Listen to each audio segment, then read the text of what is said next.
Praise the Lord, హల్లెలూయా. యోహాను సువార్త 16వ అధ్యాయం 1వ వచనం నుంచి 8వ వచనం వరకు కాస్త వేగంగానే మనం చదువుకుందాం.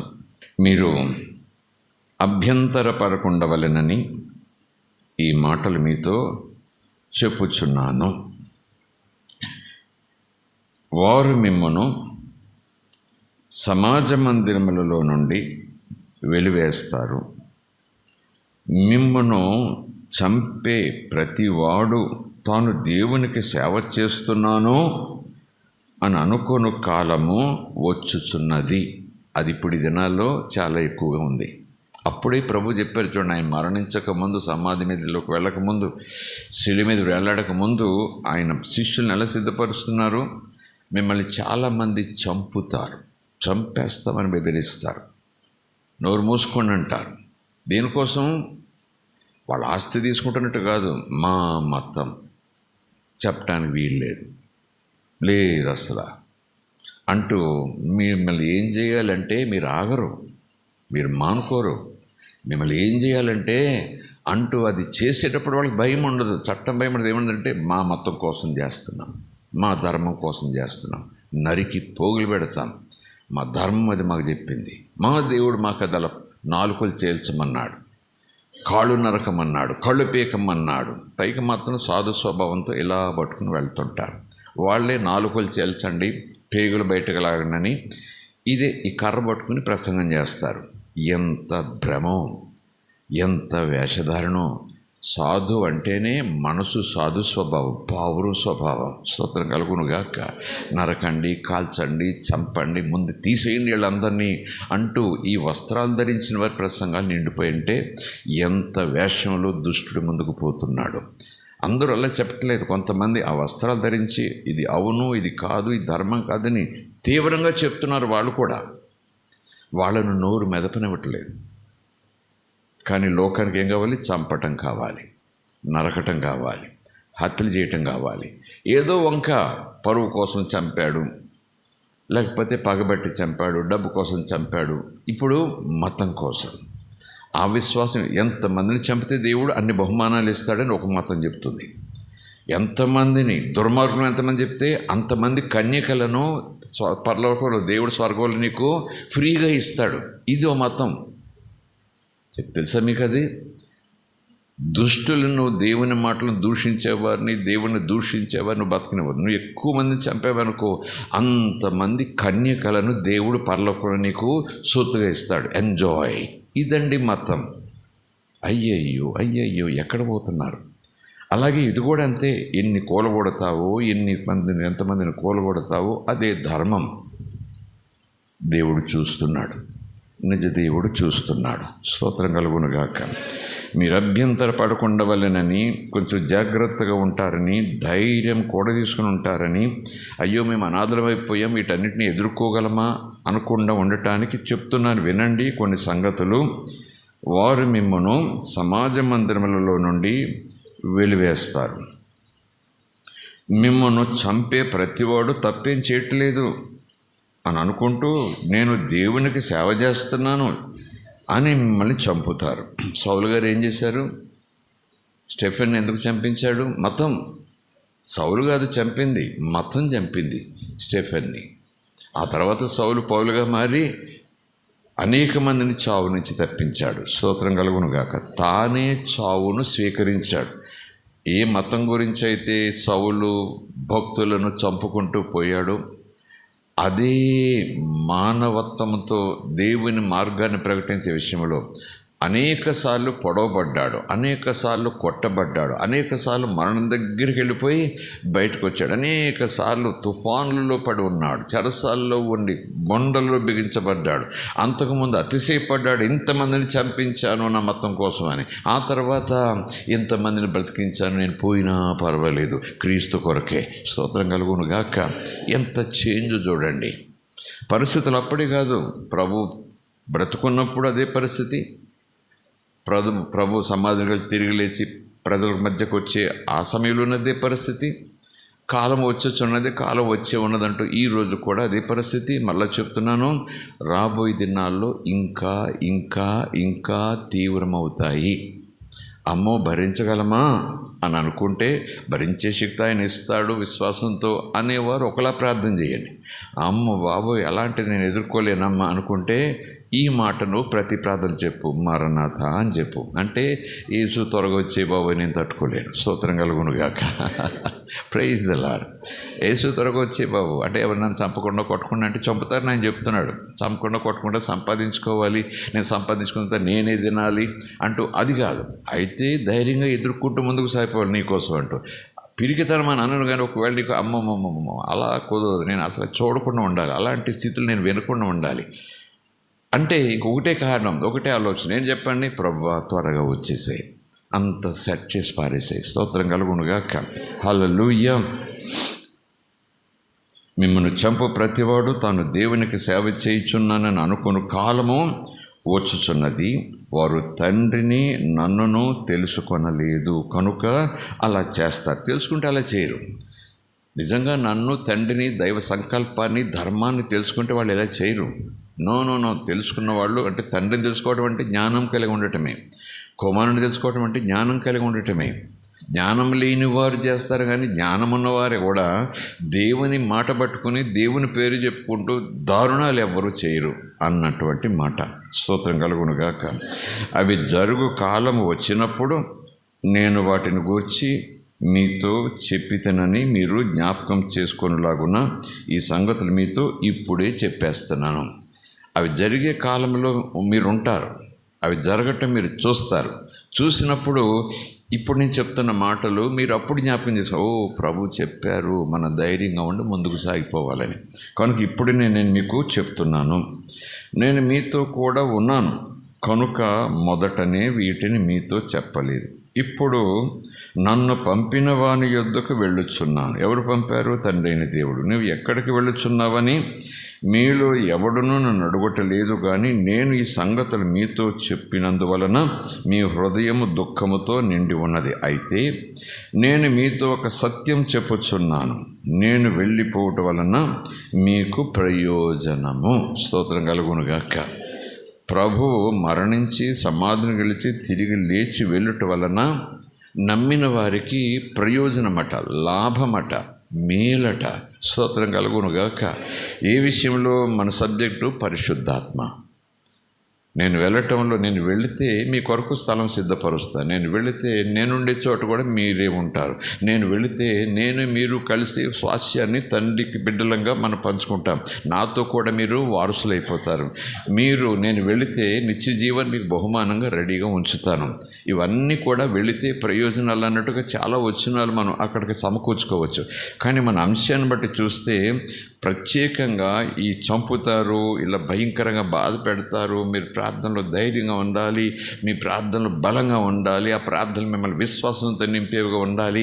ఒక్కొక్కసారి మీకు నిస్సహాయ స్థితి వచ్చేస్తుంది కనుక మీ సహాయం అందించేవారు ఉండాలి. ఇప్పుడైతే నేను వెళ్ళిపోయిన తర్వాత మీరు అనాథలైపోతారు అనుకోవద్దు, నేను మరొక ఆదరణకర్తను పంపిస్తాను. స్తోత్రం కలుగునుగాక అన్నమాట, ఆ ఉద్దేశం అన్నమాట. నేను ఈ సంగతులు మీతో చెప్పినందున 6వ వచనం, మీ హృదయములు దుఃఖముతో నిండిపోతున్నాయి కదా. అయితే నేను మీతో సత్యం చెప్పుచున్నాను, నేను వెళ్ళిపోవటం వలన మీకు ప్రయోజనకరము. నేను వెళ్ళని ఎడల ఆదరణకర్త అనగా ఉత్తరవాది మీ యొద్దకు, అంటే మీ పక్షంగా మాట్లాడేవాడు, మీకు బదులుగా అన్నీ పట్టించుకునేవాడు, మీకు బదులుగా బలంగా మీకు నిలిచేవాడు, ప్రతి విషయంలో నేనున్నాను, నిలబడలాగా నేను చూసుకుంటాను అనేవాడు ఉత్తరవాది. నేను చెప్తాను సమాధానం అంటాడు. స్తోత్రం కలుగునుగాక. హల్లెలూయా. ఉత్తరవాది అంటే దాదాపు ఈ ఆలోచనలు భావాలన్నీ మనం పెట్టుకుంటే అవకాశం ఉంటుంది. ఆదరణకర్త మీ యొద్దకు రాడు, నేను వెళితే నేను పంపిస్తాను. నేను వెళ్ళిన ఎడల ఆయనను మీ యొద్దకు పంపుదును. ఆయన వచ్చి పాపమును గూర్చియు నీతిని గూర్చియు తీర్పును గూర్చియు లోకమును ఒప్పుకొన చెయ్యును, ఒప్పిస్తాడు. పశ్చాత్తాపపు హృదయాన్ని నీకు కలగజేస్తాడు. ఏ పశ్చాత్తాప హృదయం? పరిశుద్ధాత్ముడు కలగజేసే పశ్చాత్తాప హృదయం ఒకలా ఉంటుంది. ఊరుకునే పశ్చాత్తాపం మళ్ళా పాపం చేయిస్తుంది. పరిశుద్ధాత్మ ప్రేరేపణతో వచ్చే ప్రత్యేక పశ్చాత్తాపం మనల్ని విలవిల్లాడించి నలిపి మళ్ళా స్థితిలోకి వెళ్లకుండా మనకు కంచి వేసినట్టుగా నిలబడతాడు. స్తోత్రం కలుగునుగాక. మారు మనసు పొందుటకు కలిగిన దుఃఖం వేరు, లోక సంబంధంగా శరీర సంబంధంగా వచ్చే దుఃఖం వేరు. ఈ దుఃఖమేమో నాశనాన్ని నడిపిస్తుంది, ఆ దుఃఖమేమో దేవుని సన్నిధికి నడిపిస్తుంది. ఈ దుఃఖమేమో మరణాన్ని దగ్గర తీసుకొస్తుంది, ఆత్మ సంబంధమైన దైవ చిత్తానుసారమైన దుఃఖము దేవుని మన దగ్గర తీసుకొస్తుంది, లేదా మనలను దేవుని దగ్గర వెళ్ళటానికి మార్గం కడిగేస్తుంది. స్తోత్రం కలుగునుగాక. హల్లెలూయా, ప్రైజ్ ది లార్డ్, హల్లెలూయా. దేవుని మనకి స్తోత్రం. సో పరిశుద్ధాత్మ గురించి మనం మాట్లాడుకుంటున్నాం. పరిశుద్ధాత్మ యేసుప్రభు యొక్క ప్రతి క్రియలోనూ, ప్రతి ప్రయత్నంలోనూ, ప్రతి విధిలోనూ ఉన్నాడు.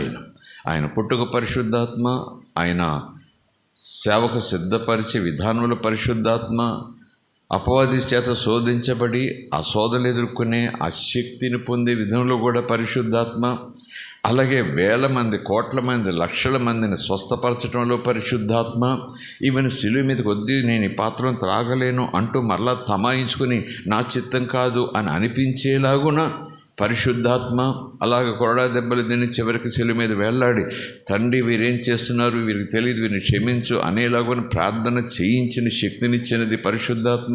సమాధిలోకి పంపించింది పరిశుద్ధాత్మ, సమాధిని కలిసి తిరిగి లేపింది కూడా పరిశుద్ధాత్మ. స్తోత్రం కలుగునుగాక.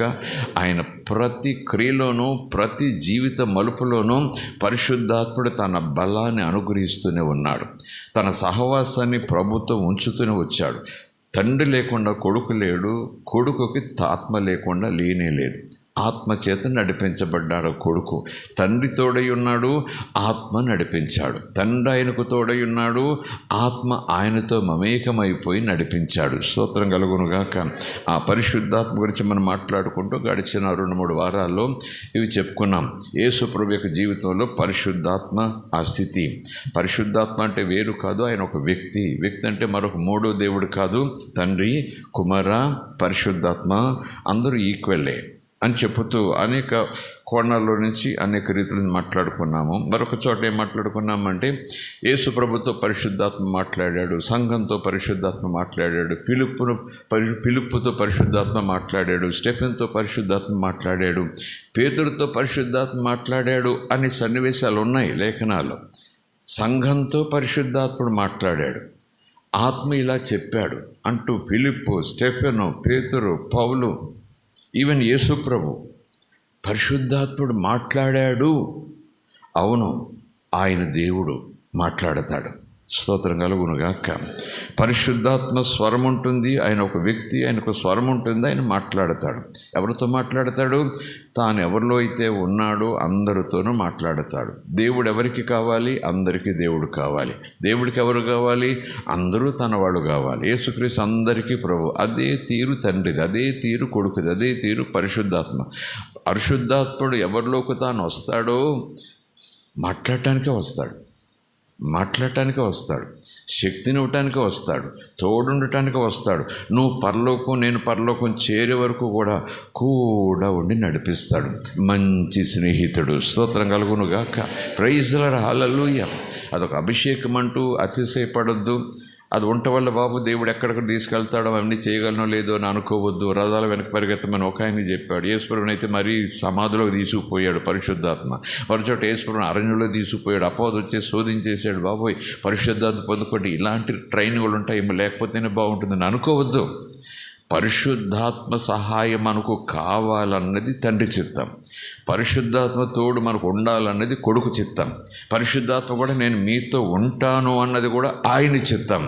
అలాగ ముగ్గురు ఏకమై ఒక్కరై నేను మీతో అన్నప్పుడు నాకు వద్దు బాబోయ్ అంటే అది మూర్ఖత్వమా, బుద్ధిహీనత, తెలివి తక్కువతనమా, లేదా దేవుని చిత్తాన్ని తిరస్కరించడమా, దేవుని చిత్తాన్ని చేయకపోవటమా, దేవుని ఆజ్ఞను శిరసావహించకపోవటమా?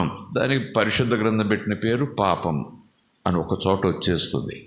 దొంగతనము అది అదంటూ మనకు లిస్ట్ ఉంది కదా, పరలోకం ప్రవేశించరని. అది పాపం అనుకుంటాం. ఆజ్ఞాతిక్రమమే. ఏంటి పాపం చెప్పండి? ఆజ్ఞాతిక్రమే పాపం. మీరు పరిశుద్ధాత్మను పొందాలి ఆజ్ఞ. I don't care, I don't want, చూసుకుందాంలే. అసలు అలాంటి స్థితి సంఘానికి ఉండకూడదు. రక్షణ పొందేటప్పుడు కూడా చాలామంది ఇప్పుడు కాదండి అప్పుడు కాదని అంటుంటారు, కానీ మనసులో మాత్రం అది మండిపోతుంటుంది, రేపే నేను దేవుని బిడ్డను కావాలి, కానీ వాయిదాలు వేసేస్తూ ఉంటారు.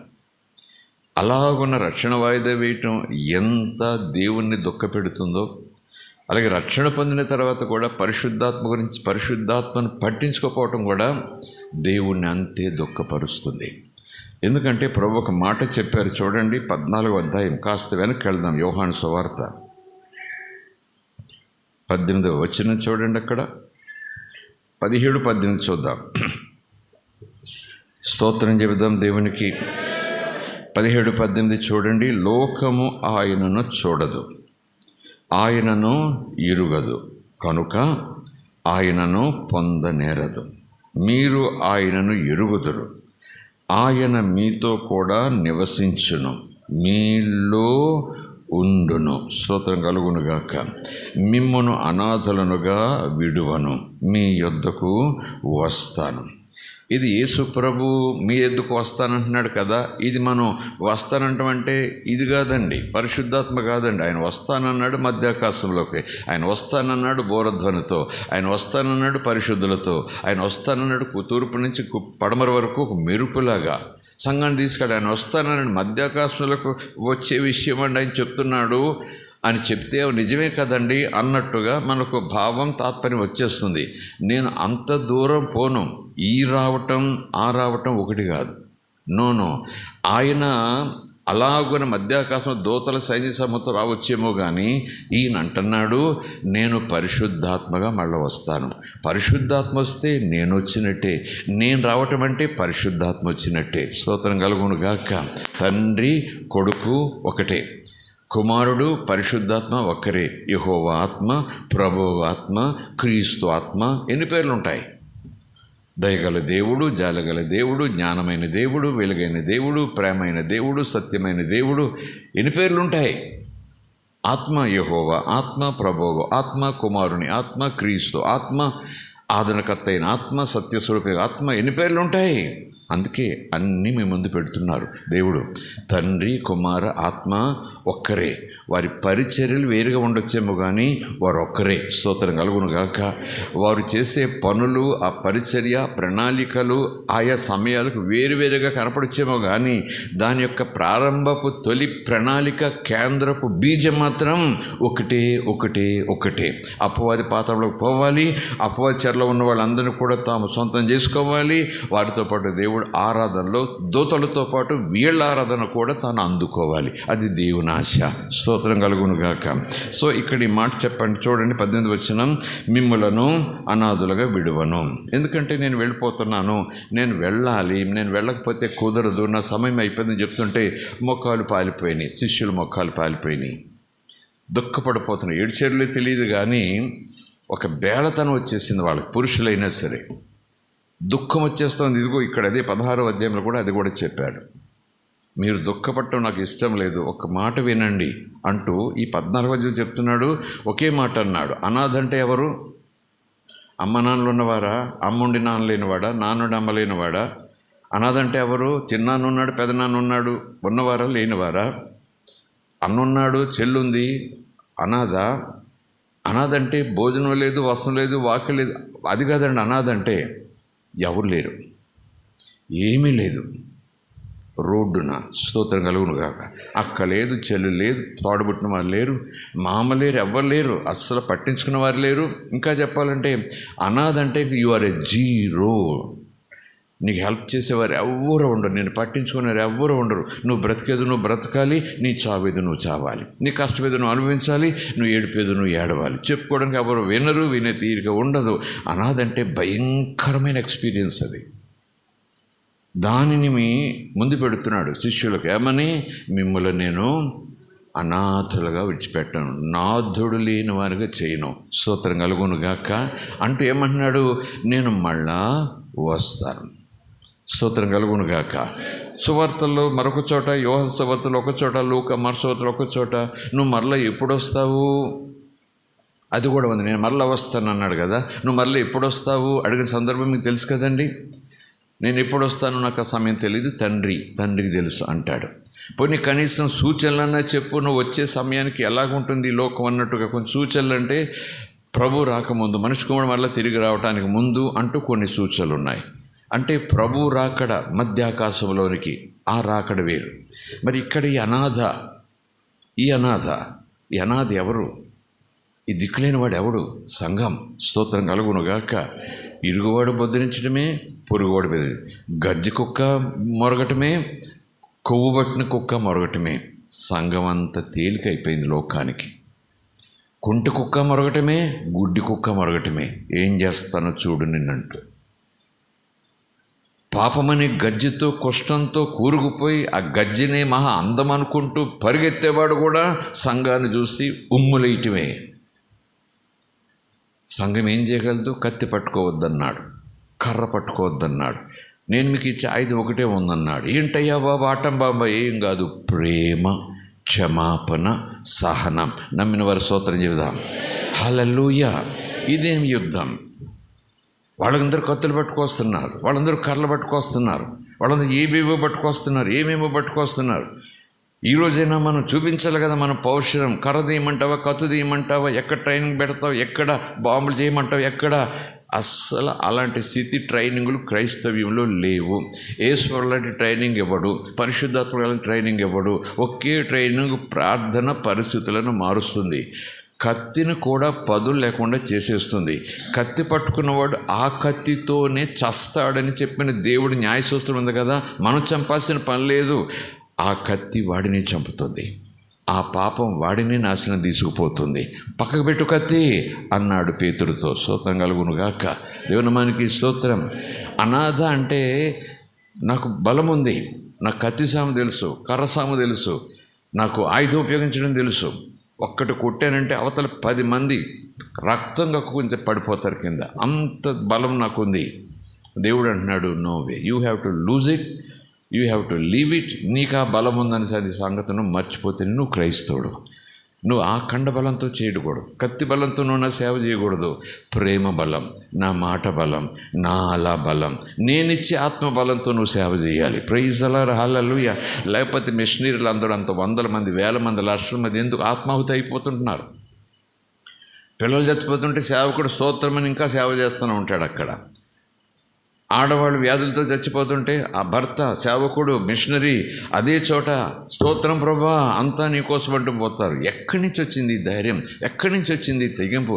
ఎక్కడి నుంచి వచ్చింది ఆరాటం? ఎక్కడి నుంచి వచ్చింది సమర్పణ? ఎక్కడి నుంచి వచ్చింది ఆకలి దప్పిక? సంఘమా. ఆ స్థాయికి మనం వెళ్ళిపోవాలి. యేసునా స్థాయిలో మనం సేవించాలి, ప్రేమించాలి, సేవించాలి. ప్రైజ్ అలార్ హల్లెలూయా. దేవునికి స్తోత్రం. సో అనాథగా మిమ్మల్ని విడువను అనగానే కొంచెం ధైర్యం వస్తుంది.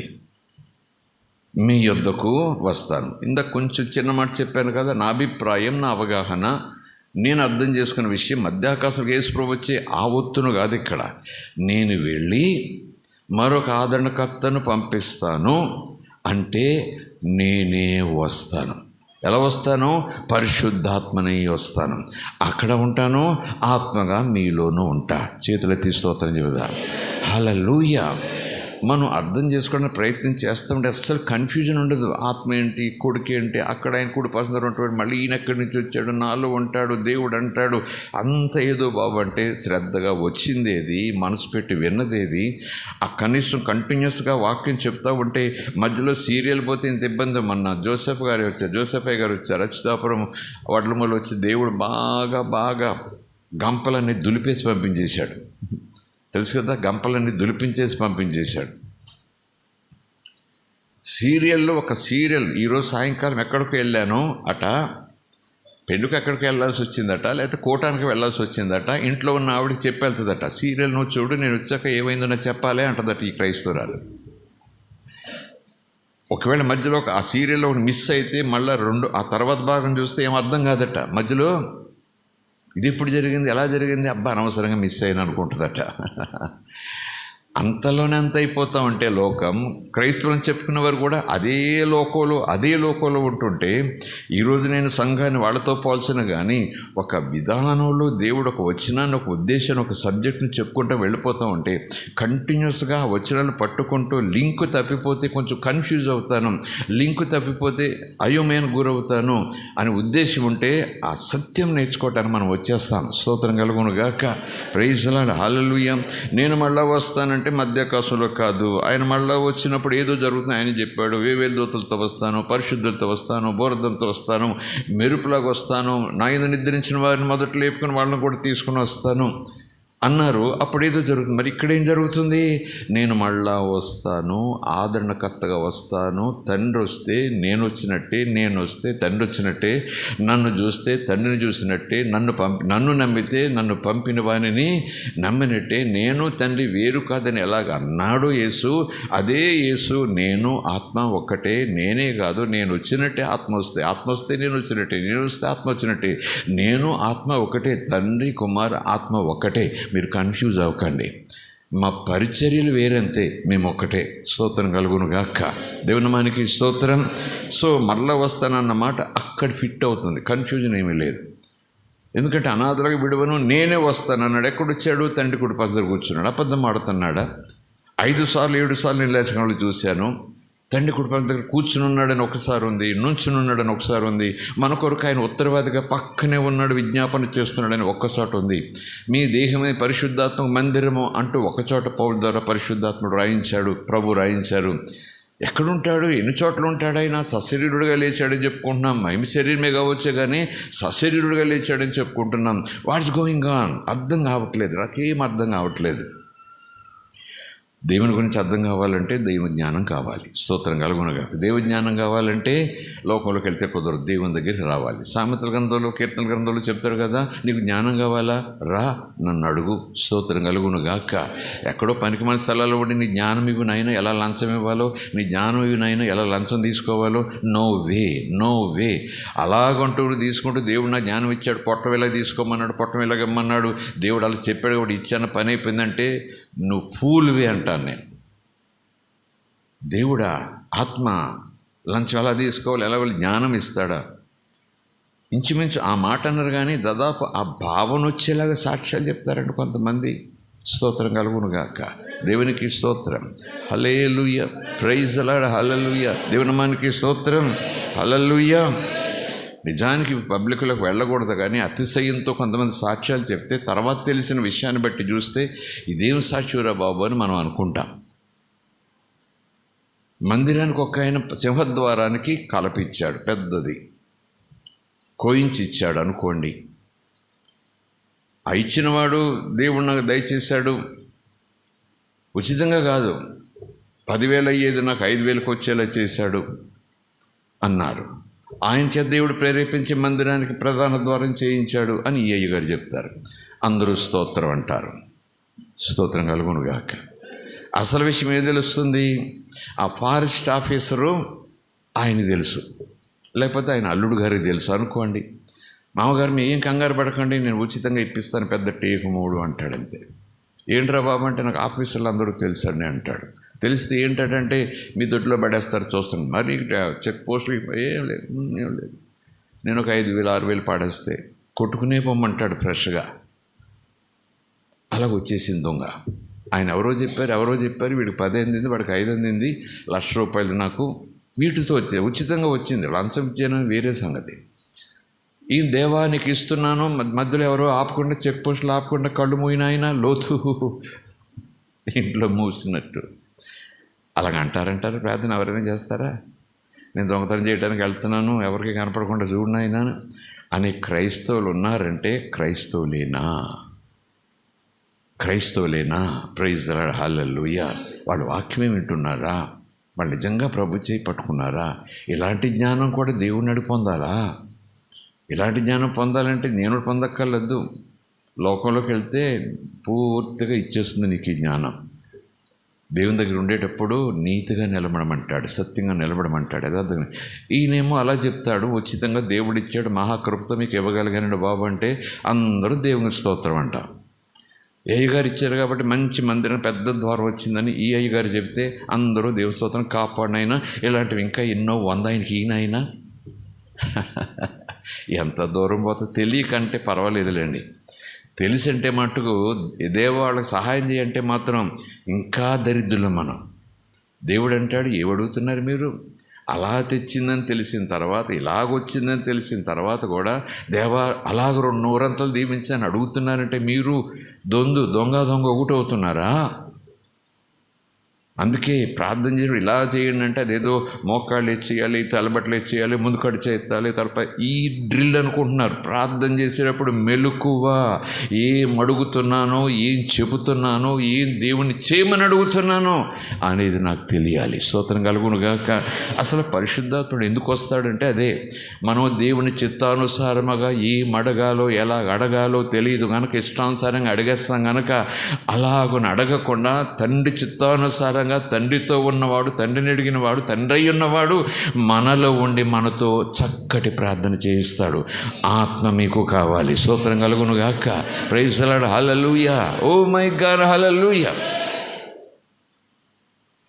ఆదరణకర్తగా వస్తాను, అనాథగా మిమ్మలను విడిచిపెట్టను. 18వ వచనం, కొంతకాలమైన తర్వాత లోకము నన్ను మరి ఎన్నడూను చూడదు, అయితే మీరు నన్ను చూస్తారు. నేను జీవించుచున్నాను గనుక మీరును జీవిస్తారు. స్తోత్రం కలుగునుగాక. సో ఈ మాటలను బట్టి పరిశుద్ధాత్మ గురించి కొన్ని మాటలు ముందుకు వెళ్ళాలని ఆశపడు. ఎందుకు పరిశుద్ధాత్మని ఇస్తాను దేవుడంతా ఇలా మాట్లాడుతున్నాను, అభ్యంతర పడకండి. ఈ మాటలు మరి ఈ వీడియోలో ఎక్కడికి వెళ్తాయో తెలియదు, కానీ వాళ్ళకు కూడా అభ్యంతర పడకూడదని అనుకుంటూనే మాట చెప్తాను. ఏంటంట దేవునికి అంత ఉబలాటం, నన్ను ఆత్మతో నింపాలని, ఆత్మతో నింపుతా దా ఏంటంత అడావిడ, ఆయనకి ఏమొచ్చిందంట అంత అనే తీరులో సంఘ విశ్వాసులు ఉన్నారంటే కొంచెం ఆలోచించవలసిన విషయమే. ఎందుకు అలాగునంటే కొన్ని కారణాలు, కొన్ని ఆలోచనలు. ఎందుకంటే నేనైతే శారీరకంగా వెళ్ళిపోతున్నా, మరణించి సమాధిని గెలిచి తిరిగి లేచి వెళ్ళిపోతా, మహిమలోకి నేను వెళ్ళాలి, తండ్రి దగ్గరికి వెళ్ళాలి. వెళితే తప్ప ఆయన రారు. కాకుండా నేను వెళ్ళి తండ్రిని అడుగుతాను, వేడుకుంటాను, అయినా మరొక ఆదరణకర్తను పంపిస్తాను. బాప్తిస్మం యోహాను కూడా అదే చెప్పినట్టుగా గడిచిన 2 వారాలు మనం ధ్యానం చేసుకున్నాం. నేను వెళతాను, ఆయన పంపిస్తాను. ఆ మాట ఎలాగుంది? నేను రాను, ఆయన వస్తాడు. అంతే కదండి. నేను వెళ్ళి తండ్రిని వేడుకుంటే ఆయన పంపిస్తాడు, ఆయన వస్తాడు అని ఉంది. నేను రానికి అక్కడ ఉండిపోతాను, నేను వస్తాడు. అదే నిజమే కదండి. ఇంక అందులోకి మర్మం ఏముంది? అది తెలుగులో అందరూ అర్థం చేసుకుంటారు. కానీ ఇక్కడ చూస్తే అనాథగా మిమ్మల్ని వదిలిపెట్టను, నేను మళ్ళా వస్తాను అంటున్నారు. మరొక చోట క్రీస్తు ఆత్మ మీలో ఉన్నట్లయితే అంటూ పౌలు పరిశుద్ధాత్మ గురించి మాట్లాడతారు. పరిశుద్ధాత్మ సంఘానికి బోధించేటప్పుడు అపొస్తలులు ప్రభువు ఆత్మ అంటారు, దేవుని ఆత్మ అంటారు, క్రీస్తు ఆత్మ అంటారు. అంటే అర్థమేంటి చెప్పండి? ఆత్మ అంటే క్రీస్తు ఆత్మ, క్రీస్తు కలిగిన ఆత్మ, దేవుని ఆత్మ, క్రీస్తే ఆత్మ. స్తోత్రం కలుగును గాక. ఇంకంతకన్నా లోతుగా వెళ్తే మనకు కొంచెం ఇది బ్లాస్ట్ అయిపోతుంది, అంతే, కన్ఫ్యూజన్ ఎక్కువైపోతుంది. దేవుడు మీకు ఇస్తున్న సామర్థ్యాన్ని బట్టి మీకు దేవుడు అర్థమయ్యేలాగున మీకు నమిలి లేదా కలిపి పెట్టునుగాక. స్తోత్రం కలుగునుగాక. పెద్దోడు కలపక్కర్లేదు, పెట్టేసి నమిలి లాగించేస్తాడు 3 ముద్దలు. చిన్నోడికి మాత్రం బాగా నమిలి పెడితేనే కష్టపడి 2 ముద్దలు తీసుకుంటాడు. తల్లికి పిల్లలకు ఎలా తినిపించాలో బాగా తెలుసు. కానీ నాకు అర్థం కావట్లేదు అంటే నిన్ను వదిలేస్తాడని కాదు, నీకు అర్థం కావట్లేదు అంటే ఇంక నేను పట్టించుకోవడానికి కాదు. అర్థం చేసుకుంటే నీ కర్మ, అర్థం చేసుకుంటే నీ కర్మ. లేదు లోకరీతిగా అమ్మా నాన్న కూడా పిల్లలకు నువ్వు తింటే నీ కర్మ, తినకపోతే నీ కర్మ. నోవే. పెద్దవాడు ఎలా తినేసినా అరిగిపోద్ది వాడికి. ఇది 10 సార్లు ఇలా చేసి పెడితే కానీ వీడికి అరగదు, బలహీనుడు అయిపోతాడు. కనుక ప్రత్యేకమైన శ్రద్ధ పెడుతుంది తల్లి పిల్లవాడికి. ఎలా తినిపించాలో అలా తినిపిస్తుంది.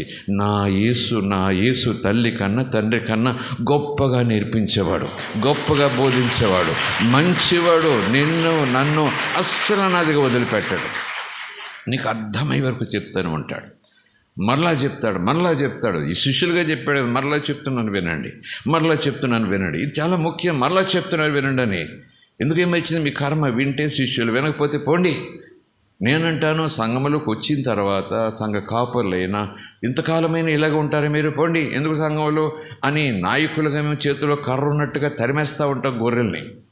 నడ్డి విరగొట్టేస్తూ ఉంటాం గొర్రెల్ని. ఒకసారి మేము మాటలతో వేసే దెబ్బకు కొన్ని గొర్రెలకు మొహం వాచిపోద్ది, కొన్ని గొర్రెలకు కళ్ళు ఉబ్బిపోతాయి. చంపేసేలాగా ఉన్నాడు ఈయన చూస్తుంటే. అందుకే తిమోతి ఉత్తరం రాస్తూ పౌలు అంటాడు, నాయకులం కదా అని చెప్పి చేతుల్లో కట్టున్నట్టుగా మీరు హుంకరించి గొర్రెలకు నడ్డి విరగొట్టకండి. మీరు కూడా ఒక యజమాని చేతుల్లో ఉన్నామని మర్చిపోకండి. ఆయన చేతులు మీ చేతిలో ఉన్న కర్ర కన్నా పెద్ద కర్ర ఉంది. Praise the Lord. మాట్లాడితే ఏయ్ అంటూ కర్రలు ఇసిరేస్తున్నారు మీరు మాటలు. మరి నీకు ప్రధాన కాపరి ఉన్నాడు, మరి నిన్నెవరు కొట్టాలి? నన్నెవరు కొట్టాలి? స్తోత్రం కలుగును గాక. క్రమం చెప్పడం తప్పులేదు, కానీ ప్రభు చెప్పినట్లు చెప్పాలి, ప్రభు పడినట్టు ప్రయాసపడాలి.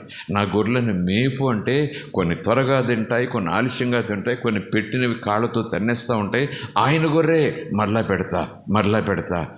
పెడతా. కాపరి ప్రయాస, కాపరి ప్రయత్నం, కాపరి పని అదే. ఆయన చెప్పినట్లు చేస్తేనే సేవ, లేకపోతే కిళ్ళి కొట్టు. అదొక వ్యాపారం, అదొక ఆదాయపు మార్గం. లోకంలో పేరు సంపాదించుకోవడానికి ఇదొక సెటప్, అలా ఉపయోగపడుతుంది, కానీ ఆత్మకార్యం జరగదు. స్తోత్రం కలుగునుగాక.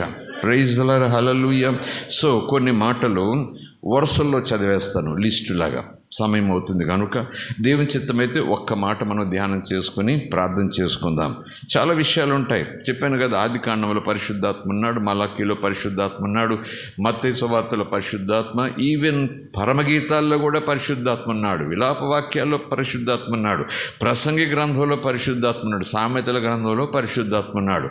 మనం చూస్తే ఎక్కడున్నాడని వెతికితే ఆయన అన్నాడు, నేను దొరుకుతాను ఆ గ్రంథాల్లో నీకు. స్తోత్రం కలుగునుగాక. వెతికిన వానికి నేను దొరుకుతానన్నాడు. కనుక ఒక 7 మాటలు, 7 ప్రసంగాలు, 7 మాటలు శిలువ మీద అన్నట్టు చూసుకోకండి. పౌలు ప్రసంగాలు వచ్చారంటే 7 మాటల ప్రసంగం చేస్తారు ఆయన ఎప్పుడు వచ్చినా సరే. కొంతమందికి అలా పడిపోతుంది ప్రింట్, అయ్యగారు 7 మాటలు అయ్యగారు అని చెప్పేస్తారు, అసలు పేరు వదిలేస్తారు, 7 మాటలు అయ్యగారు అంటారు. 7 మాటలు చెప్పారని మీరు అనుకోకండి. ఒకసారి 3 అవ్వచ్చు, 7 అవ్వచ్చు, 30 అవ్వచ్చు. ఎనీవే అంకితో సంబంధం లేదు, మనకు ఆత్మతో సంబంధం. స్తోత్రం కలుగునుగాక. ఎందుకు పరిశుద్ధాత్మ మీరు పొందాలని ఎందుకు ఆజ్ఞిస్తాడు అంటే, పొందకపోతే కుదరదు అన్నంత తీవ్రంగా మాట్లాడుతాడు. ఎక్కడికి వెళ్ళడానికి వీలు లేదు, మీరు సాక్షులుగా ఉండలేరు నా కోసం అంటున్నాడు ఆయన. ఉన్నది ఫలితం ఇవ్వదు అంటున్నాడు పరిశుద్ధాత్ముడు. ఇంకా చెప్పాలంటే మిమ్మల్ని చంపడానికి వస్తారు. ఆ కత్తికి ఎదురుగా నిలబడాలంటే మీకు బలం సరిపోదు. పరిశుద్ధాత్మ పొందితే కత్తిని ఎదుర్కోవటమే కాదు, కత్తి మీద పడినా కన్నీటితో దేవా ఈ బిడ్డను క్షమించు అని అంటాడు. స్తోత్రం కలుగునుగాక.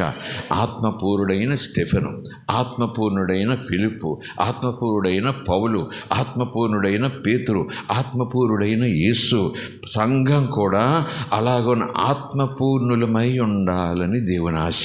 స్తోత్రం కలుగునుగాక. ప్రైజ్ ది లార్డ్, హల్లెలూయా. అందులో వచనాలు మనం చూస్తే, ఆదరణకర్తగా వచనాలు మనం చూస్తే, సత్యస్వరూపి ఆత్మన్న వచనాలు మనం చూస్తే, మనము ఎందుకు దేవుడు ఇస్తానంటున్నాడు, ఎందుకు పొందాలనుకుంటున్నాడు, పరిశుద్ధాత్మ పొందితే వచ్చే ప్రయోజనం ఏంటి, లాభాలేంటి అంటే, ప్రజలందరూ కూడా ఇదంటారు అదంటారు, స్వస్థతలు జరుగుతాయి, వెంటనే స్వస్థత వరమని దైవజనులు అంటారు, వెంటనే ప్రవచనాలు చెప్పొచ్చు, ప్రవచనాలు చెప్పి అయ్యగారు వస్తున్నారంటారు, ఇంక ఊరు బ్యాండు వాయిద్యాలు, ఇంకేముంది బాబు పల్లకీలు ఎన్నో. నో, అది కాదు. అవన్నీ ఆత్మ ద్వారా జరిగిన, అవన్నీ ఆత్మ ఇచ్చే వరాలైనా, అవన్నీ దేవుని మహిమ కోసం, సంఘక్షేమాభివృద్ధి కోసం అయినను, రక్షణలోనికి ఆకర్షించడానికి, ఆధ్యాత్మిక చింతన ప్రజల్లో రగిలించడానికి దేవుడిచ్చిన ఆ వరములైన అసలైన విషయాలు ఉన్నాయి. అంటే మొదట ఆయన నీతి, ఆయన రాజ్యం, అది సెటప్. పరిశుద్ధాత్మత కూడా. స్తోత్రం కలుగును గాక. నిజానికి దేవునికి అందరినీ స్వస్థపరచాలని ఉంటుంది. క్యాన్సర్లు పోవాలి, షుగర్లు పోవాలి, బీపీలు పోవాలి, ఏ వ్యాధి అపవాది పట్టుకొస్తాడు అవన్నీ కూడా దేవుడు చెక్కుకుంటూ పోవాలి. దేవునికి కూడా ఇష్టం, కానీ దేవునికి మరొక ప్రయారిటీ ఉంది. శరీర స్వస్థత కన్నా ముందు నా పిల్లలకు నేను ఆత్మ స్వస్థత ఇవ్వాలి, పాపపు పుచ్చు నుంచి విడిపించాలి, పాపపు రోగం నుంచి విడిపించాలి, పాప వ్యాధి నుంచి తప్పించాలి అనేది దేవుని ప్రయారిటీ. అలాగే పరిశుద్ధాత్మలు వరాలు ఉండొచ్చు, ఫలాలు ఉండొచ్చు, దర్శన వరం, కళల వరం, ప్రవచన వరం, భాషల వరం, భాషలకు అర్థం చెప్పే వరం, జ్ఞానవరం నీకేమైనా కావచ్చు, అవన్నీ కూడా మనల్ని ఒక రకమైన అతిశయంలో తీసుకెళ్తాయి. సంఘం కోసం ఇచ్చినవి, అవి నా సెటప్ కోసం, నా బిరుదుల కోసం, రెవరెండు మోస్ట్ రెవరెండు అన్నట్టుగా ఏదో పలకిళ్ళు ఊరేగటానికి, మీడియాలో కనపడటానికి, నా వెనకాల ముందు 10 మంది అంగరక్షకులు ఉండటానికి, ఇక ఎవరినోడు చూసినా ఈయన ప్రవక్త ఉంటే ఉండనివ్వండి. కానీ దేవుని యొక్క సెటప్ అదే కాదు. అసలైన సెటప్ ఆత్మ సంబంధంగా ఏదో ఉంది. స్తోత్రం కలుగును గాక. ఏంటంటే ఆత్మచేత మనం నడిపించబడాలి, ఆత్మచేత మనం బోధించబడాలి. ఆత్మ మనకు జ్ఞాపకం చేయాల్సిన విషయాలు చాలా ఉంటాయి. ఆత్మచేత మనం ఎప్పటికప్పుడు ఒప్పించబడుతూ ఉండాలి. ఆత్మచేత మనం ఎప్పుడూ సహాయం పొందుతూ ఉండాలి. ఆత్మతో మనం ఎప్పుడూ సహవాసం చేస్తూ ఉండాలి. ఆత్మ ద్వారా ఆత్మ మనకు సాక్ష్యం చెప్తుంటాడు. ఆత్మ మన చేత సాక్ష్యం చెప్పించడం అది వేరే సంగతి. ఆత్మ మన ద్వారా బోధ చేయించడం అది వేరే సంగతి. కానీ ఆత్మసాక్ష్యం మనం ఎప్పుడు పొందుతుండాలంటే, నాలో ఉన్న పరిశుద్ధాత్మ నేనేం కాను, నేనేం చేయలేను, దేవుడు నన్ను వదిలేస్తాడు, మర్చిపోతాడు, అయ్యయ్యో నేను ఇంకింత ఇలాగా చిగురుటాగలాగా అంటుంటే ఆత్మ నాలో ఉండి నాతో మాట్లాడుతుంటాడు, సాక్ష్యం చెప్తాడు. నువ్వు దేవుని బిడ్డవు, ఏంటి అలాగా, నువ్వు దేవుని కూతురివి, ఏంటబ్బెంగా, మహాదేవుడిని తండ్రి, ఏంటలా కురుంగిపోతావు అని సాక్ష్యం చెబుతుంటాడు. స్తోత్రం కలుగును గాక. ఇంకేమంది ఈ చేతి మీద మురికిపడింది, చేతి మీద మురికిపోయింది, అయ్యో అని నేను మురుకులో పోతేనే మంచిది, దేవుడి మురికి అనేటి మళ్ళీ సాక్ష్యం చెప్తాడు. ఆత్మ లోపల నుండి సాక్ష్యం చెప్తాడు. నీ తండ్రి నిన్ను కాపాడుతాడు, నిన్ను కడుగుతాడు, నిన్ను వృద్ధి చేస్తాడు, నువ్వు పశ్చాత్తపడితే చాలు, నువ్వు శుద్ధి అయిపోతావు, నేను నీలో ఉన్నాను కదా, పద తండ్రిని వేడుకో, క్షమించమని అడుగు అని పరిశుద్ధాత్మ ప్రేరేపిస్తాడు. క్షమించయ్యని పశ్చాత్తపడతాం, వెంటనే హృదయం తెల్లగా అయిపోతుంది. స్తోత్రం కలుగునుగాక. కనుక ఆత్మ ద్వారా మన సాక్ష్యం చెప్పిస్తాడు. ఏదంటే బూదిగంతాల వరకు సమరయలో యోదయలో బూదిగంతాల వరకు సాక్షులు ఉంటారు. సాక్ష్యం చెప్పిస్తాడు, మన సాక్ష్యాన్ని ప్రభావంతో నింపుతాడు. అసలైన విషయం ఏంటంటే, మరి నేను కురింగిన సమయంలో నన్ను ఓదార్చేవారు ఎవరు లేరు. పాస్టర్గా చెప్తున్నారు, ఏం ఓదార్పు రావట్లేదు. అభిషేక్తులు వచ్చారు, ఏం ఓదార్పు రావట్లేదు. Something is happening. ఇంత పెద్దగా దైవజనుడు వచ్చాడు, చేసి ప్రార్థన చేశాడు, 3 ప్రసంగాలు చేసి వెళ్ళాడు, నాతో పాటు ఉపవాసం ఉన్న గదిలో ప్రార్థన చేశాడు. ఆయన ఉన్నప్పుడు ఎంత బాగుందో, ఆయన వెళ్ళిపోయిన తర్వాత మళ్ళీ అదే బరువు, అదే వేదన, అదే యాతన, అదే దుఃఖం, దిక్కుతోచక ఉన్నాను అన్నప్పుడు నేనంటాను, నీలో ఉన్నవాడు నిన్ను కుదురుగా ఉండనివ్వడు. ఆయన నీలో ఎప్పుడు జీవుడుగా ఉంటాడు, సజీవుడుగా ఉంటాడు, నీకు సాక్ష్యం చెప్తుంటాడు. ఏం పర్వాలేదు, దేవుడు నిన్ను బ్రతికిస్తాడు, దేవుడు నిన్ను లేపుతాడు, నువ్వు దేవుని సొత్తు, భయపడిపోకు, ఆయనకు వాగ్దానం చేశాడు, నీ చేయి పట్టుకుంటానన్నాడు, విడిచిపెట్టనన్నాడు. ఏంటబ్బెంగా, ఏంటలాగా ఒలిగిపోతావు అని 1-2 మార్లు ఆయన పదే లోపలిని మాట్లాడనుకోండి, పాస్టర్ గారు 10 మంది వచ్చి ధైర్యం చెప్పినా నాకు రాని ధైర్యం పరిశుద్ధాత్మ నాలో ఆ సాక్ష్యం చెప్పి నా ఆత్మను తట్టగానే లేచి కూర్చుంటా, పరుగులెడతా, కొండలెక్కేస్తా. స్తోత్రం కలుగును గాక. ప్రైజ్ అలాన్ హల్లెలూయా. అప్పుడే అంటా, పాస్టర్ గారు వచ్చారు, నాకేం ధైర్యం ఇవ్వలేదు, ఆయన వచ్చారు, ప్రార్థన చేశారు, బాగా ఉంది, కానీ మళ్ళీ ఏం ధైర్యం రాలేదు. కానీ దేవుడు నాతో ఒక రోజు మాట్లాడటలేదా, వాక్యం చదవట్లేదా, కృంగిన సమయంలో ప్రార్థన చేయట్లేదా, మరి ఎందుకు రాలేదంటే, ఆ రోజేదో పరిశుద్ధాత్ముడు ప్రత్యేకంగా నీలో, నీ ఆత్మతో, నీ మనసుతో, నీ మనస్సాక్షిని నిద్ర లేపి కదిల్చి కాల్చి లేపాడంతే. 10 మంది పాస్టర్లు వచ్చి ప్రార్థన చేసినా జరగనిది, నీలో ఉన్న ఆత్మ సాక్ష్యం చెప్పి నిన్ను నిద్ర లేపగానే నువ్వు రోషంగా లేచావు. స్తోత్రం కలుగును గాక. కనుక ఆత్మ నీలో ఉంటే ఇలాగ నీతో సాక్ష్యం చెప్తాడు. ఏం పర్వాలేదు, దేవుడు చూసుకుంటాడు. స్తోత్రం కలుగును గాక. నడిపించబడాలి, ఖచ్చితంగా బోధించబడాలి. మనకు చాలా విషయాలు తెలియాలి. ఎందుకంటే యేసుప్రభు చెప్పారు, చూడండి, ఒక వచనం, బోధించబడాలి. యోహాను సువార్త 14:26 ఆ మాట చూసుకుందాం త్వరగా. 26 నేను మీ యొద్ద ఉండగానే ఈ మాటలు మీతో చెప్పి తిని.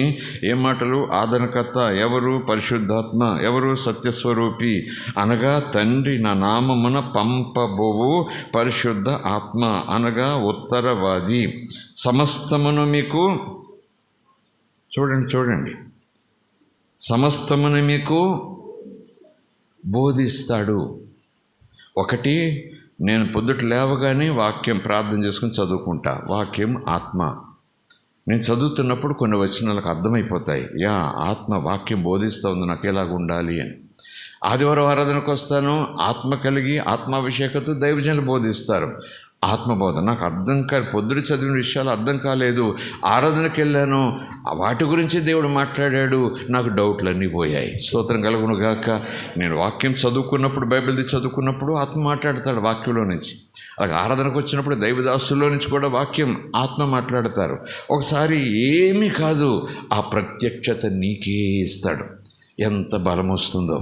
కనుక నేనంటాను, నాకు బోధించేవారు ఎవరు లేకపోయినా ఇదిగో అదిగో నాకు యూట్యూబ్లు ఉన్నాయి, నాకు అదేదో ఉన్నాయి, నాకు జూములు ఉన్నాయి, అదేం కాదు. ఎన్నున్నా ఎలాగున్నా పాస్టర్ గారు ఎంతమంది ఉన్నా నీలో ఆత్మదేవుడు ఉంటే వాక్యం చెప్తోంది, నా లేఖనం నీకు బోధిస్తూ ఉంది, సంఘ పెద్దలకి బోధిస్తారు, తోటి సహోదరులకి బోధిస్తారు, ప్రవక్తలు వచ్చి నీకు బోధిస్తారు, కాపర్ నీకు బోధిస్తారు. ఇంకా చెప్పాలంటే ఇన్ని బోధలు నాకు వచ్చాయి. ఇంక పరిశుద్ధాత్మ అనొద్దు. ఈ బోధలన్నీ వేరు కాదు, నా గురించే కావచ్చు. ఈ బోధలన్నీ నేను చేయించేవి. పరిశుద్ధాత్మ అంటాడు, నేను నీకు ప్రత్యేకంగా బోధ చేస్తా. ఓ హల్లెలూయా. నేనంటాను స్పెషల్ సిలబస్ అదే. కానీ టీచర్ వస్తేనండి పిల్లలకు ఊరికనే అర్థమైపోద్దట. ఆ టీచర్ వస్తే అస్సలు అర్థం కాదట తరగతి. వీళ్ళందరికీ టీచర్ పాఠాలు చెప్పక కాదు, సైన్సులు అందరికీ కూడా ఎంత బాగా చదివాళ్ళు కూడా 50 దాటలేదు. మళ్ళీ తర్వాత తరగతిలో టీచర్ అదే సైన్స్ చెప్పాడు, అందరికీ 100 వచ్చినాయి. ఏం చెప్పండి, అదే సిలబస్, అదే పాఠం, అదే ప్రశ్న. పిల్లలు అడిగితే చెప్పేస్తారు, ఆయన చెప్తే అర్థమైపోద్ది. ఆయన చెప్తే మళ్ళీ చదువుకోకర్లేదు, పుస్తకం చేసి అలా కళ్ళు మూసుకుని రాసేయచ్చు పేపరు అనేవాళ్ళు లేరా చెప్పండి. టీచర్ వెళ్ళిపోతుంటే ఏడ్చే పిల్లలు ఉన్నారు, చేతులు పట్టుకుని ఏడ్చే పిల్లలు ఉన్నారు. మా టీచర్ గారిని ట్రాన్స్ఫర్ చేయొద్దని హెడ్ మాస్టర్ ద్వారా పిటిషన్ పెట్టుకునే స్కూల్స్ని మనం చూస్తున్న మీడియాల్లో. స్తోత్రం కలుగును గాక. వాళ్ళు ఎవరో బంగారం వేస్తున్నారా, మేడ మిద్దెలు వేస్తున్నారా, చాక్లెట్ పంచుతున్నారా, లోకంలోని సినిమా పాటలు నేర్పిస్తున్నారా, చక్కగా బోధిస్తున్నారు, అర్థమైపోతుంది. నేను ఒకప్పుడు 30 మార్కులతో వచ్చాను. ఈ టీచర్ వచ్చారు, నాకు లెక్కల్లో ఫస్ట్, సైన్సులో ఫస్ట్. ఏనాడు కూడా లెక్కలు సైన్సులో ఫస్ట్ మార్క్ వస్తుందని కాలంలో కూడా అనుకోలేదు. అమ్మ అంటుంది, నువ్వు ఎప్పుడు ఇంతే చవట. నాన్న అంటాడు, నా కడుపు నిలబుట్టావు, ఇంకేం చేస్తావు, గేదెల దగ్గర పేడ తీయాలి, నువ్వు తప్పదు అంటాడు. ఈ క్లాస్ తీసి ఈ క్లాసులకు వచ్చాను. మొత్తం ఫౌండేషన్ ఎలా వేశారంటే ఇద్దరు టీచర్లను ఎంఎస్సి వాడు కూడా ఉండదు నాకున్న జ్ఞానం. స్తోత్రం కలుగును గాక. అలాంటి టీచర్స్ లేరా? ఉన్నారు లేదా చెప్పండి. ఉన్నారు. స్తోత్రం కలుగును గాక. నేను చదువుకుంటే అర్థమవటం అదే బోధే, ఎవరో చెప్తే అర్థమవటం అదే బోధే, ఈ టీచర్ చెప్పడం అదే బోధే, ఆ కాపర్ చెప్పడం అదే బోధే. ఇంతమందిని బోధిస్తాను. మళ్ళీ పరిశుద్ధాత్మ ఎందుకు అని నువ్వు నేనంటున్నా కానీ ఈ పరిశుద్ధాత్మ బోధ కూడా నీకు అవసరము. స్తోత్రం కలుగును గాక. హల్లెలూయా. ఎందుకంటే వాక్యం చెప్తున్నాడు కదా, ప్రభువు చెప్తున్నారు, ఆయన నీకు బోధిస్తాడు. ఎంతమంది బోధకులున్నా ఆయన బోధ కూడా నీకు ఉండాలి. Praise the Lord. హల్లెలూయా. దేవుని మనకి స్తోత్రం. ఏం బోధిస్తాడు? మిగిలిన వాళ్ళు బోధిస్తే సిలబస్ కొంచెం చెప్పగలరేమో, వాళ్ళకి తెలిసిందే చెప్పగలరేమో, తెలియదు చెబితే చేతకాని వాళ్ళు అయిపోతారు. గుడ్డోళ్ళు మరొక గుడ్డోడిని దారి చూపినట్టు. నాకేం తెలియకుండా వాక్యం చెప్పాను అనుకోండి, వాక్యంలాగా ఉండొచ్చు, వినేవాడు వాక్యంలాగా ఉండొచ్చు, నాకు కూడా వాక్యం చెప్పినట్టుగానే ఉండొచ్చు. కానీ వాక్యం తెలియకుండా తెలిసినట్టు చెప్పితే అక్కడ ఏం జరగదు అక్కడ. వాక్యం తెలుసుకుని వాక్యాన్ని చెప్పాలి. ఒక్కోసారి దేవుడు నోరు తెరువు నేను మాట్లాడతానంటాడు. ఆ సన్నివేశాలు వేరు, ఆ సందర్భం వేరు, ఆ వివరించే తీరు వేరు. కానీ ఒక గుడ్డివాడు మరొక గుడ్డివాడిని నడిపించలేరు కదా అని ప్రభు ఎందుకన్నారు? జ్ఞానం లేకుండా నాకు అంతా తెలుసు నడిపిస్తానని చేయబట్టుకోవడం అంటే అదే. ఒక గుడ్డివాడు గుడ్డితనం పోగొట్టుకోకుండా 10 మందిని మిమ్మల్ని నడిపిస్తాను, మెరకలో నడిపిస్తాను, ధైర్యంగా ఉండే నడిపిస్తాను, కాలువ దాటిస్తానంటే అంతకన్నా మూర్ఖత్వం ఉండదు. నమ్మిన వాళ్ళు అయ్యో వీడి యొక్క అతిశయం, వీడి కనపడసరి కదా 10 మంది కళ్ళు తెరిపిస్తారట అని దేవుడే నొచ్చుకుంటాడు. ముందు నువ్వు కళ్ళు తెరుచుకో, నువ్వు ముందు జ్ఞానం కలిగి ఉండు, నువ్వు ముందు ఆ మాదిరి నీలో ఉంచుకో, అప్పుడు సంఘానికి చెప్పటం ప్రారంభించు. స్తోత్రం కలుగును గాక. సో ఒకటి నడిపించబడాలి ఖచ్చితంగా, బోధించబడాలి ఖచ్చితంగా. పరిశుద్ధాత్మ రావటం వల్ల ఏం చెప్పండి, పాస్టర్ గారు పక్కన ఉండరు, సంఘ పెద్దలు పక్కన ఉండరు. ఫోన్ చేస్తే అక్కెప్పుడు కూడా ఇదిగో నేను ఉన్నాను, అర్ధరాత్రి కూడా ఫోన్ లేపి ప్రార్థన చేసేది, అప్పుడేంటో కనెక్ట్ అవ్వటం లేదు, అసలు ఏ వాగ్దానాలు జ్ఞాపకం రావట్లేదు. అలాంటి అలోమయపు అరణ్యపు పరిస్థితి రావచ్చు. వాక్యం ఉంది, అలాంటి దిక్కుతోచిన పరిస్థితులు నీకు వస్తాయి, ఖచ్చితంగా వస్తాయి. అప్పుడు ఆయన నీలో ఉండి దేవుని వాగ్దానాలన్నీ జ్ఞాపకం చేస్తాడు. నీకు జ్ఞాపకం చేసేవాడు నీ పక్కనుంటే ఎంత బాగుంటుంది. స్తోత్రం కలుగును గాక. హల్లెలూయా. దేవుని మనకి స్తోత్రం. ఒకసారి మన పక్కన పిల్లలు ఉంటారు, అమ్మ నాన్న పట్టుకుని వెళ్తూ ఉంటారు. ఒకసారి ఎదురుగా ఉన్నవాళ్ళు ఎవరో చుట్టాలు ఎవరో, మీరు ఏ వీధిలో ఉంటారని మీ ఫోన్ నెంబర్ చెప్తారని మీ ఇంటికి వస్తాం ఒకసారి అంటే, ఫోన్ నెంబరా ఏమండి, ఫోన్ నెంబర్ అంటుంటారు. రోజు మనం ఫోన్ చేస్తుంటాం మన నెంబరే అంటే, పక్కన పిల్లడు ఉంటాడు కిటుకు 2 దొరుకుతాయి, టకటకటకటగా చెప్పేస్తాడు. ఎవడు పిల్లోడు అంటే జ్ఞాపకం అని కాదు అక్కడ. ఒక్కోసారి సులువుగా చెప్పగలను, రోజు ఆ చేతులతో అదే నెంబర్ కొడతాం. మీ నెంబర్ చెప్పండి అంటే నా నెంబర్ నా కార్ నెంబర్ కూడా చెప్పలేను. ఒక్కోసారి కార్ నెంబర్ ఒకసారి చూడాలంటుంటాను ఇప్పటికి కూడా. అంటే అలాగని కాదు, కానీ ఆత్మసంగాన్ని ఇంకా తీవ్రంగా ఉంటాయి. అలాంటి పరిస్థితులు వచ్చినప్పుడు ఆయన నీళ్ళు ఉండి ప్రతి విషయం నీకు జ్ఞాపకం చేస్తాడు. జ్ఞాపకం చేసేవన్నీ కూడా లోక సంబంధులు కాదు, సత్యం జ్ఞాపకం చేస్తాడు, దేవుణ్ణి జ్ఞాపకం చేస్తాడు, ఆయన కృపను జ్ఞాపకం చేస్తాడు, ఆయన దయను జ్ఞాపకం చేస్తాడు, ఆయన ప్రేమను జ్ఞాపకం చేస్తాడు, ఆయన నీ కోసం రాబోతున్నాడు అనే విషయాన్ని జ్ఞాపకం చేస్తాడు. ప్రైజ్ అలారా, హల్లెలూయా, దేవునికి స్తోత్రం. మనం నడిపించబడాలి ఖచ్చితంగా, బోధించబడాలి ఖచ్చితంగా, జ్ఞాపకం చేయబడాలి, మనం పరిశుద్ధాత్మ ద్వారా ఒప్పించబడాలి. పాపం ఒప్పుకోవాలంటే పరిశుద్ధాత్ముడే. చాలా విషయాల్లో మనం పాపం చేయలేదంటూ ఏంటంటారు, మిడిసిపడుతుంటాం, ఇదేమని ఉంటాం. కానీ ఇది తప్పు అయినప్పుడు, నా దృష్టిలో అది తప్పు కాదని నేను ఏదో గట్టిగా పట్టుకున్నప్పుడు, నిజంగా నాకు తెలియక ఇదేం తప్పు కాదులే అని అనుకున్నప్పుడు, అది తప్పని చెప్పి చూపించి ఒప్పించి దేవునికి నాకు మధ్యన మార్గం పెర్ఫెక్ట్ చేసేవాడు పరిశుద్ధాత్ముడు. పాపములను ఒప్పింపజేస్తాడు. అయితే ఆ వచనాన్ని మనం చూసుకుంటే ఈ అభిప్రాయం కూడా వస్తుంది కొంతమందికి. ఇప్పటికే అభిప్రాయం చాలామంది చెప్తున్నారు బోధల్లో, నేను కూడా విన్నాను, అంతే కదా మరి అని అనుకున్నాను. కానీ తర్వాత దేవుడు మళ్ళీ నాకు కొంచెం క్లారిటీ ఇచ్చారు. ఆ క్లారిటీ మీ ముందు పంచుకుని నేను ప్రార్థన చేస్తా. అవునండి అన్నవారు స్తోత్రం చెబుదాం, కాదండి అన్నవారు కూడా స్తోత్రం చెప్పండి. నేను అలాగంటా ఉంటాను, మీరు మౌనంగా ఉంటుంటారు. సరే, 16వ అధ్యాయంలో ఉంది చూడండి, అక్కడ మాట చూపిస్తాను. 8వ వచనం,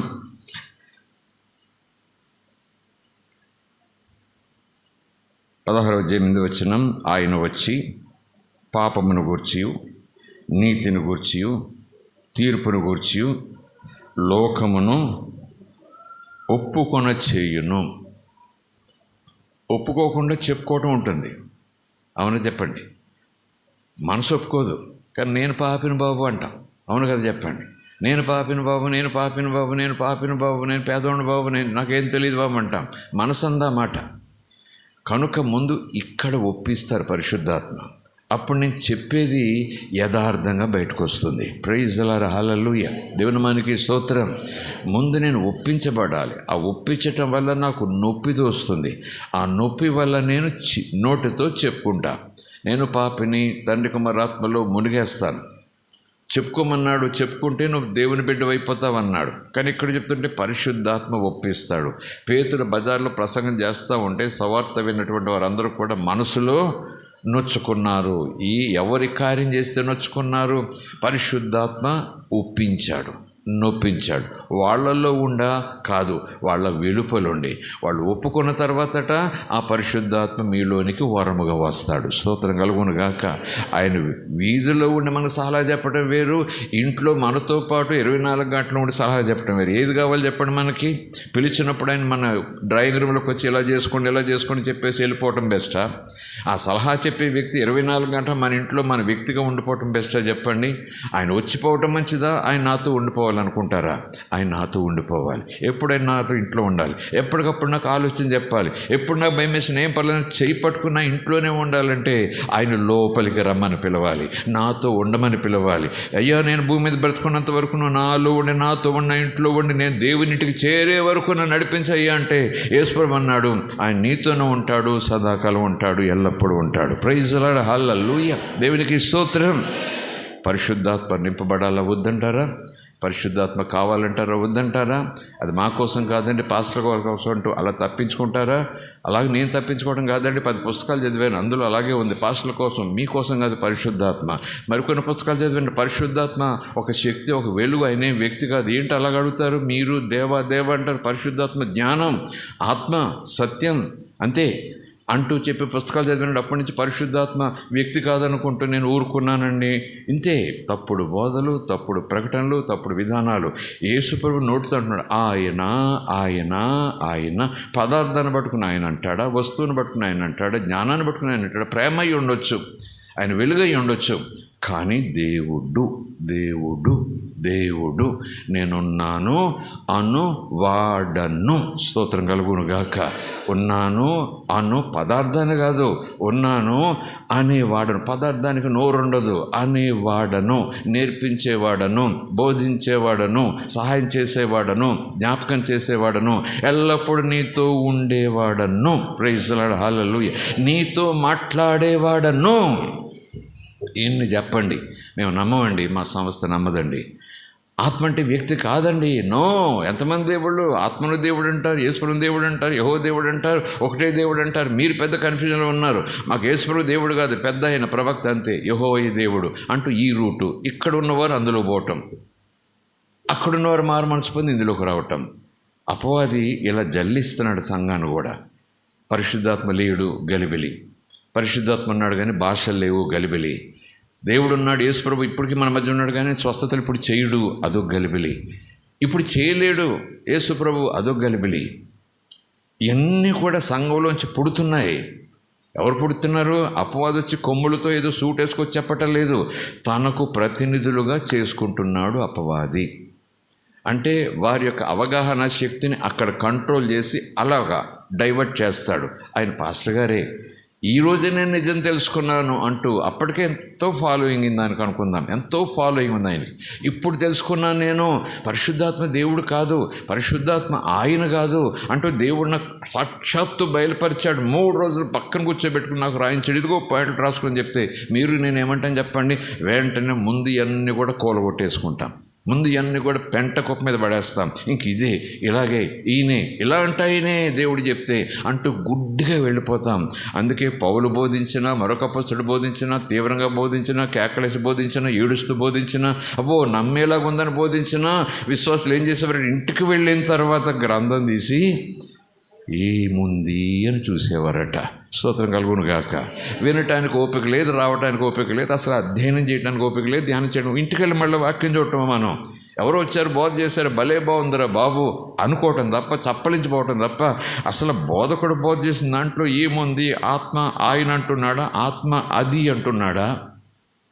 ఆత్మ జ్ఞానం మాత్రమే, వ్యక్తి కాదు, దేవుడు కాదు అంటున్నారా? అంటే వెంటనే నువ్వు దూరంగా ఉండటం మంచిది, ఫాలో అవ్వకపోవటం మంచిది.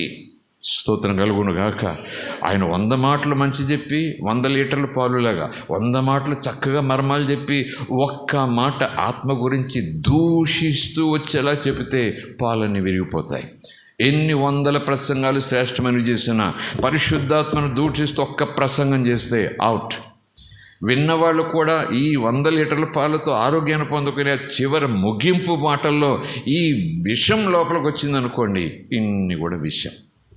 అందుకే ప్రభు అంటారు, జ్ఞానం కలిగి ఉండండి, వాక్యం బాగా చదవండి, ధ్యానం చేయండి, ఏకాగ్రతతో వినండి. స్తోత్రం కలుగును గాక. అసలు వేరే తప్పుడు బోధలు చేసేవాళ్ళు లేని టైంలోనే తప్పుడు బోధకు టెంప్ట్ అయిపోయారు ఆదామవ్వలు. ముగిస్తున్నాను. తప్పుడు బోధకులు లేరు, తప్పుడు ప్రసంగికులు లేరు, తప్పుడు వాక్యాలు ఏమీ లేవు, తప్పుడు సభలు ఏమీ లేవు. సూటు బూటలు వచ్చేసి అలాగా ఏదేని తోటలో దిగి ఇదిగో నేనే అనేవారెవరు లేరు, దేవుడు నన్ను పంపించాడు అనేవారెవరు లేరు.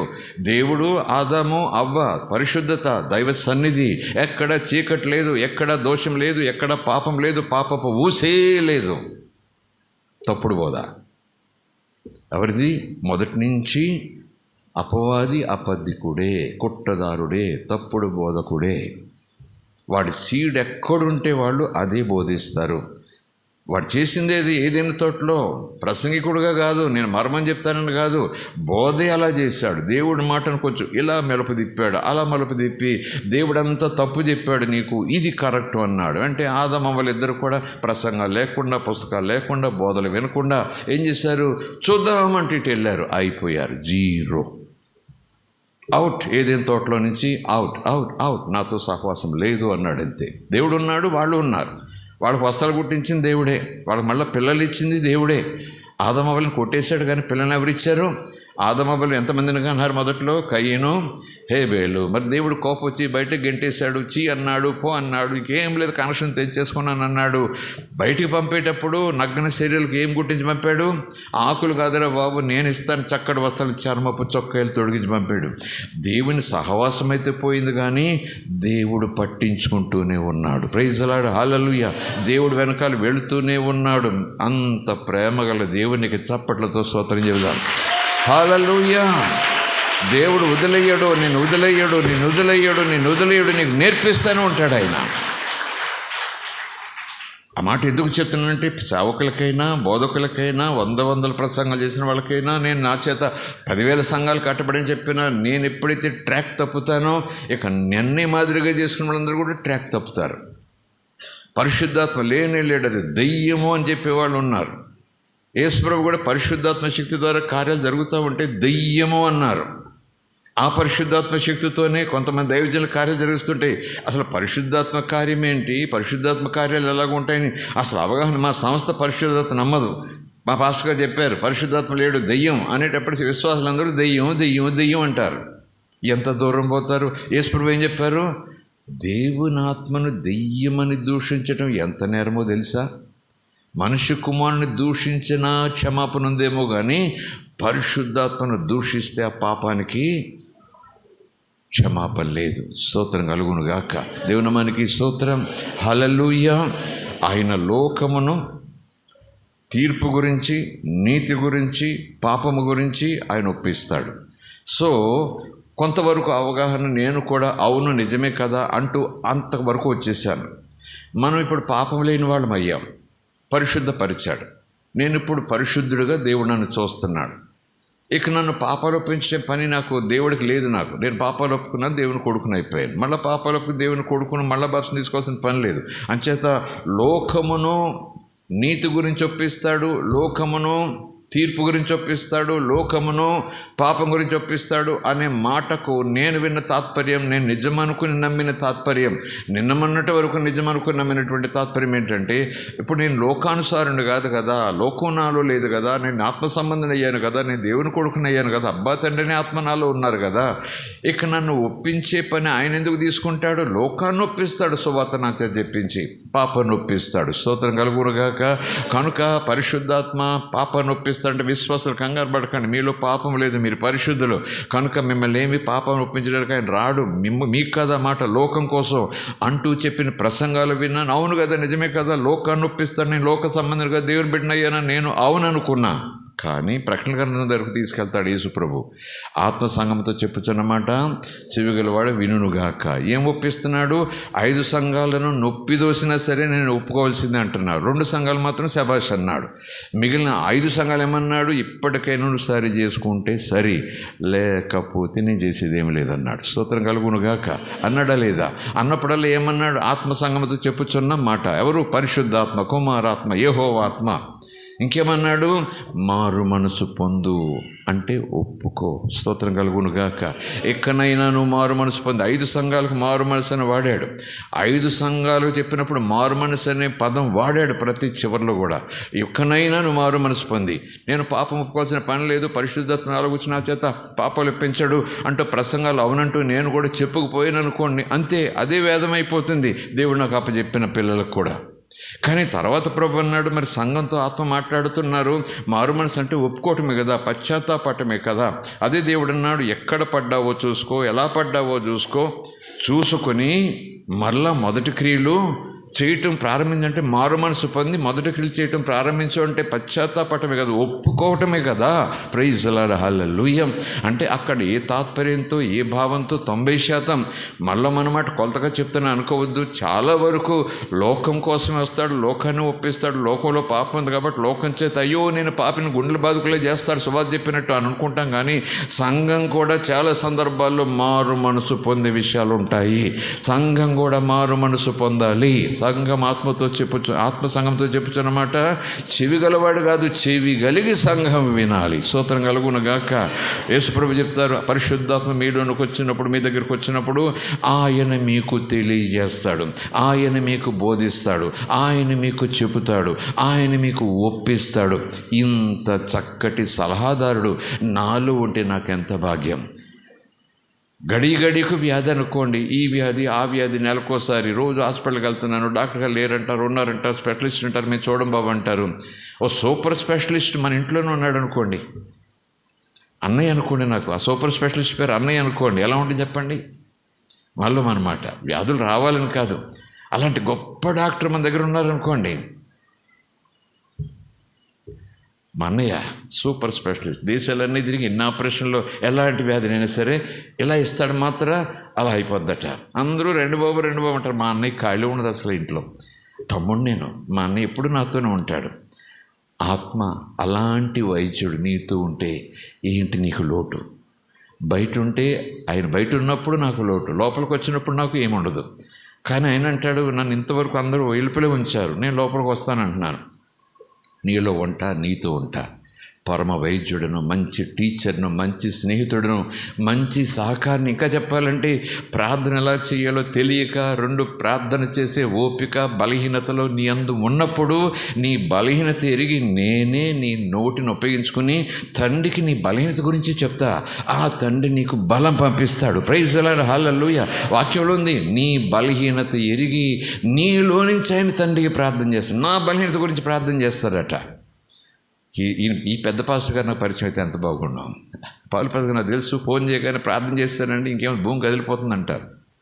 నేనంటాను, నా బలహీనత ఎరిగినవాడు, నా బలహీనత నేను చెప్పలేను. కొన్ని బలహీనతలు నేను చెప్పలేను. కొంచెమే చెప్పగలను పాస్టర్ గారికి, కొంచెమే చెప్పగలను ప్రవక్తకి, అన్నీ చెప్పను. ఇదండి అంటాం, కానీ చాలా భయంకరంగా ఉంటుంది వ్యవహారం పరిస్థితి. నేనంటాను, నీలో ఉన్నవాడికి నీ చరిత్ర అంతా తెలుసు. బలహీనత అంటే చిన్నది అనుకోవద్దు. ఎవరికి చెప్పకుండా చెప్పలేక ఇదండి ఇందుకోసం ప్రార్థన చేయండి బాగానంటే కొంచెం మొహమాటం, భయం, ఏదో దిగులు, ఆయనకి తెలుస్తుంది అనుకుంటాం. చాలా సందర్భాలు చాలా వారు అలా ప్రార్థన చేయించుకుంటారు అలాంటి మనసుతో. చిన్న బలహీనత ఉందండి నాలో అంటారు. మామూలు బతి కాదు, గొడ్డలతో పడిపోయే బలహీనత అయి ఉండొచ్చు అది. ఆత్మ నాలో ఉన్నారనుకోండి, మై గాడ్, పాస్టర్ గారితో చెప్పలేకపోవచ్చు, ఈ పాస్టర్ గారితో చెప్పలేకపోవచ్చు, సగమే చెప్పొచ్చు, కొద్దిగానే చెప్పొచ్చు. ఆయన ఏమనుకోకుండా అందరికీ తెలిసిపోతుందేమో బాబు అనుకోవచ్చు. కానీ నాలో అంటే ఆయన తెలుస్తుంది, కానీ ఆయన ఎవరికి చెప్పరు. ఆ బలహీనత వెనకాల ఉన్న బలహీనతలు కూడా నీకు తెలియవు, అది కూడా ఆయన తెలుసు. కనుక ఆయన నీలో ఉంటే నీ నిమిత్తం నీలో ఉండి తండ్రికి ప్రార్థన చేస్తారు. చేసినప్పుడు నీ బలహీనత గురించి ఆయన ప్రార్థన చేశారు కనుక తండ్రి గ్యారెంటీగా సమాధానం పంపిస్తాడు. అంటే నువ్వు చేయలేదు, నీలో ఉన్న తండ్రిని ఎరిగిన తండ్రితో ఉన్న తండ్రి ఉన్న ఆత్మ నీ గురించి తండ్రికి పిటిషన్ పెడితే దేవుడు నీకు బలం పంపిస్తాడు, దేవుడు నీకు ధైర్యం పంపిస్తాడు. ఆత్మను తక్కువగా అంచనా వేయొద్దు. నాకు ఇవ్వట్లేదండి, ఏదో అంటున్నానండి, ఏదో పలుకుతున్నాను కానీ అది ఆత్మ కాదండి. నేనంటాను, నువ్వు గట్టిగా పలకాల్సిన పని లేదు. నీ మనసులోకి వస్తుంది, నీ పెదాల నుంచి ఏదో పదం దొర్లుతుంది, నువ్వు అది పలకటమే నీ మాట. ఎందుకంటే పాస్టర్ గారు ఇచ్చేది పలకటం కాదు, పక్క వాళ్ళు ఇచ్చే పలకటం కాదు. అవి వస్తాయి పోతాయి, కానీ దేవుడిచ్చినవి ఆగిపోవు. పెను గాలిలాగా లోపల నుంచి వస్తూనే ఉంటాయి, ప్రవాహంలో లోపల నుంచి వస్తూనే ఉంటాయి. ఎందుకంటే అక్కడ ఉంది, ఆత్మ అగ్ని వలె దిగువచ్చారు, నాలుక విధంగా పెడతారు, ఒక్కొక్కరి తల మీదకి ఒక్కొక్క నాలుక దిగువచ్చారు. పరిశుద్ధాత్మ వాళ్లకు వాక్శక్తిని, మాట్లాడే శక్తిని అనుగ్రహించే కొలిది పాస్టర్ గారు ఇచ్చింది కాదు, పరిశుద్ధాత్మే ఇస్తారు. ఆ వాక్శక్తి, ఆ మాటలు, అది పలకటమే మనకు చేత కావాలి. స్తోత్రం కలుగునుగాక. ప్రైజ్ అలాడ్ హల్లెలూయా. దేవుని మనకి స్తోత్రం.